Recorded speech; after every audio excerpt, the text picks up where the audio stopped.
G'day, that safety guy here. Here's one for you. With all our cross-border workers coming up from the States, or even Canadians going down to the States, do you think it would be a reasonable precaution to make sure that your gear is compliant for that country? Ran into it twice already this week, where I have Americans from the southern states coming up into Canada, into Ontario, with footwear, retroreflective garments, hard hats that don't meet the CSA standard, the Canadian standard. Just got off the phone with a coworker. The equipment in question was a ladder. It's OSHA, it's ANSI in the States, but it's not CSA approved. So therefore you can't use it in Canada.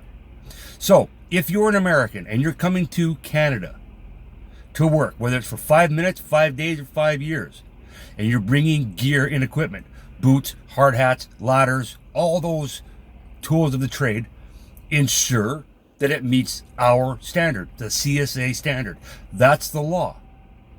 If you're a Canadian going down to the States, ensure that your gear matches the American requirement. It should not be that big of a deal. The purpose being, if the ladder in question, or even the hard hat in question, if it's not a CSA approved hard hat,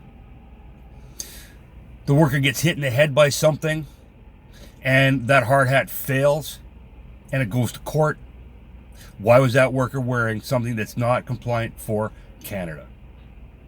Now whoever gave him that hard hat, gave him that job, could be in a lot of trouble with the law. So if you're coming from the States, make sure your gear is to the Canadian standard. If you're from Canada and you're going to the States, ensure that your stuff meets their standard.